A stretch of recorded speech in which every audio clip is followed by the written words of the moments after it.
വണ്ടാനത്തേക്ക് ഇനി പോകാൻ കഴിയില്ല, എനിക്ക് പേടിയാണ് എന്നുള്ളതാണ് അവർ കരഞ്ഞുകൊണ്ട് പറയുന്നത്. അപ്പോൾ മറ്റേതെങ്കിലും ആശുപത്രിയെ സമീപിക്കുകയും അവിടെ വീണ്ടും ഇതുമായി ബന്ധപ്പെട്ടുള്ള ചികിത്സകൾ നടത്തുകയും വീണ്ടും ഒരു സർജറി തീയതി നിശ്ചയിക്കുകയും വേണം. ഇപ്പോൾ കഴിഞ്ഞ 5 വർഷമായി ഇവർ ഇത്രയധികം വേദന തിന്നുകൊണ്ടാണ് ജീവിച്ചത് എന്നുള്ളതാണ് ഇതിൽ ഏറ്റവും പ്രധാനപ്പെട്ട കാര്യം. അവർ 2021 മെയ്യിൽ അവരുടെ ശസ്ത്രക്രിയ നടത്തുന്നു.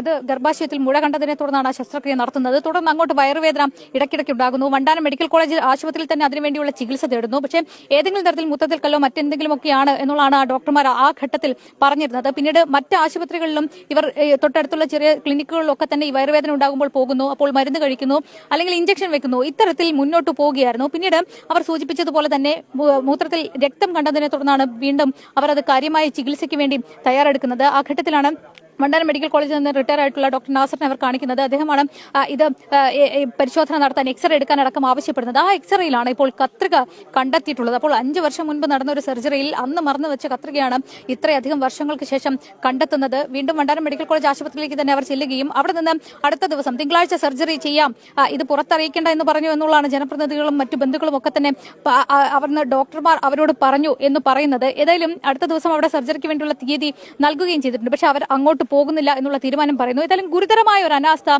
ആശുപത്രിയുടെ ഭാഗത്തു നിന്ന് ഉണ്ടായി എന്നുള്ളത് തന്നെയാണ് കുടുംബം ചൂണ്ടിക്കാണിക്കുന്നത്.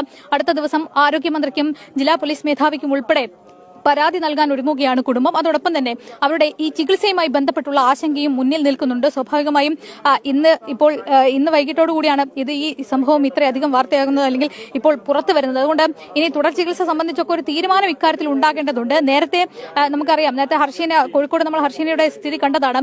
ഇത്തരത്തിൽ തന്നെ വയറ്റിൽ സർജറിയെ തുടർന്ന് കത്രിക മറന്നു വെച്ച സംഭവം അന്ന് നമ്മൾ കണ്ടതാണ്. അന്ന് അവർ അത് സമരമാവുകയും സെക്രട്ടേറിയറ്റ് മുന്നിലേക്ക് അടക്കം ആ സമരം നീങ്ങുകയും ഒക്കെ തന്നെ ചെയ്തൊരു സാഹചര്യം അടക്കം മുന്നിലുണ്ട്.